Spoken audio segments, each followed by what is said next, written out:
underline. Omong dikit tapi nyelekit. Bersama Om Bob. Temukan di channel YouTube Om Bob Indonesia. Om Bob, SMP Petra Kristen Petra 2 dan SMAK Petra 2 Surabaya menjadi sorotan karena keduanya ditarik uang keamanan oleh RW setempat dengan nominal mencapai 35 juta rupiah. Bagaimana Om Bob menggarisbawahi masalah ini? Nah ini kan repot ya. Negara kita ini repot nih, ya.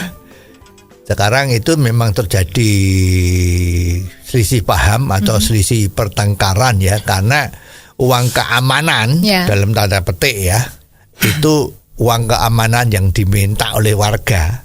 Ya, warga ini adalah sekitar lokasi dari sekolahan SMA SMP Petra di Surabaya. Ya. Ini SMA dan SMP Petra di Surabaya itu termasuk yang terkenal. Istilahnya itu sekolah unggulan. Ya, jadi kalau ada pendaftaran murid itu, wah, itu mesti rame ya. Entah kalau pakai sonanisasi ini gimana ya. Oke. Dan muridnya cukup banyak. Ya, jadi memang pada jam-jam masuk sekolah dan pulang sekolah itu banyak kendaraan yang melewati jalan sekitar sekolahan itu. Ya, dan sekolahan ini termasuk di dalam wilayah 3 RW di dalam wilayah sana ya. Nah, jalan yang dilalui kan juga karena kendaraannya banyak, baik motor maupun mobil, lah maka kan ya sedikit banyak ini kan ya lalu lintas menjadi ramai kan. Betul. Tapi apakah ramainya lalu lintas itu boleh dianggap sebagai gangguan masyarakat? Ya ini kan perlu dibicarakan dulu. Apakah ini gangguan terhadap masyarakat di sekitarnya? Ya ini kan jadi repot nih ya. Nah, amit-amit soal ada gangguan atau tidak, ternyata mereka di lingkungan 3 RW tadi itu sepakat untuk ya memaksa ya dalam tanda petik sekolahan Petra tadi itu untuk membayar uang namanya uang keamanan. Nah, uang gangguan macam-macam ya. Dari 35 juta per bulan loh. Ya kan cukup gede itu ya. Ya pokoknya 35 juta rupiah. Sekarang dia minta jadikan berapa itu? 75 kalau nggak salah. Ya, karena ya mungkin gangguannya lebih banyak atau gimana ya. Atau warganya itu sudah beranak pinak jadi tambah warganya. Sehingga 35 juta nggak cukup, harus 17 juta. Ya, nah pihak dari Yayasan Sekolah Petra itu juga nggak mau. Ya, nah ini menjadi bahan pembicaraan. Nah sekarang kita harus mikir tuh, kalau dianggap mengganggu atau tidak itu susah. Ya, dan ini luar biasanya begitu rundingan belum selesai, sepertinya itu jalan-jalan yang masuk ke sekolah itu agak dihalang-halangi ya, atau ditutup atau gimana lah ya. Pokoknya suasananya menjadi nggak enak ya, membuat murid-murid yang sekolah itu juga trauma ya, takut wah ini kalau ada apa-apa dan sebagainya ya. Nah dalam hal ini sebetulnya yang dipermalukan siapa ya? Yang dipermalukan adalah aparat kepolisian. Kalau dikatakan itu mengganggu lalu lintas, nah polisi itu kan punya polisi lalu lintas kan? Polisi lalu lintas itu kan maaf ya, cuman bukan tukang bikin SIM kan, duduk di kantor bikin SIM, foto macam-macam, tapi justru polisi lalu lintas tuh harus membuat lalu lintas lancar. Kalau tahu jam-jam sibuk, jam-jam masuk sekolah dan keluar sekolah, itu ya harusnya kirimlah polisi lalu lintas di daerah yang ramai tadi, yang dekat-dekat sekolah Petra tadi itu, agar lalu lintasnya menjadi lancar, sehingga murid sekolah tidak dirugikan, rakyat setempat juga tidak dirugikan. Nah itu kalau soal gangguan lalu lintas ya.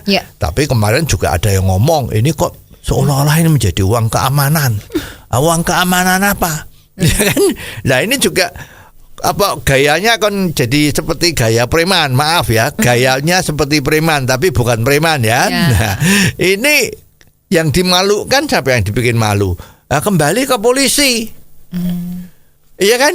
Kan tugas keamanan itu kan di tangannya polisi.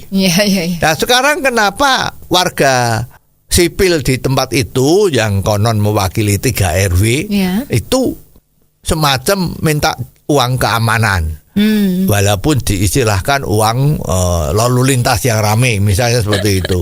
Nah ini kan polisi jadi dipermalukan dong. Kok sepertinya kepolisian tuh nggak bisa menjamin keamanan sekolahan itu. Nah ini gimana? Ya jadi ini nggak bisa seperti ini terus. Ini kalau gaya-gaya seperti ini ya berat. Nanti Indonesia di samping sudah dikatakan negara koruptor ya kan, ternyata juga negara yang penuh dengan preman. Ya kan repot ya. Kemarin di Jakarta itu juga ribut kan soal parkir. Ya parkir itu juga preman. Orang yang mau parkir di Masjid Istiqlal atau Monas, masa itu ditarik duit 300.000. Ya, pemerasan. Ya lah, apakah Indonesia mau dapat predikat seperti itu, negara yang penuh dengan pemeras? Ya, jadi ini nggak bisa berkelanjutan. Ya, dan pemaksaan atau pungli yang tadi 35 juta atau 75 juta per bulan ini sebetulnya kan juga termasuk kasus yang namanya korupsi kan.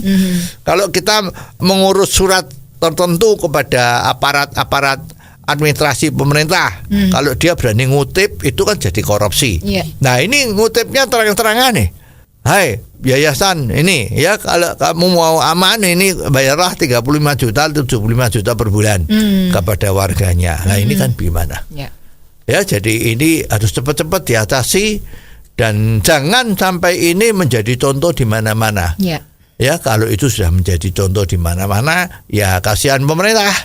Pemerintah yang sering bepergian ke luar negeri mencari investor untuk invest di Indonesia dengan janji yang manis-manis, tetapi kenyataannya di lapangan seperti ini ya mereka lari ke Malaysia, ya tidak mau lagi ke Indonesia. Siapa yang rugi? Indonesia. Kita sendiri yang rugi kan? Oh jadi begitu ya Om Bob. Jelas deh sekarang. Terima kasih Om Bob untuk waktunya. Sampai ketemu lagi di waktu yang akan datang. Underline. Omong dikit tapi nyelekit. Bersama Om Bob. Jika Anda suka dengan channel ini, jangan lupa subscribe, like, dan komen.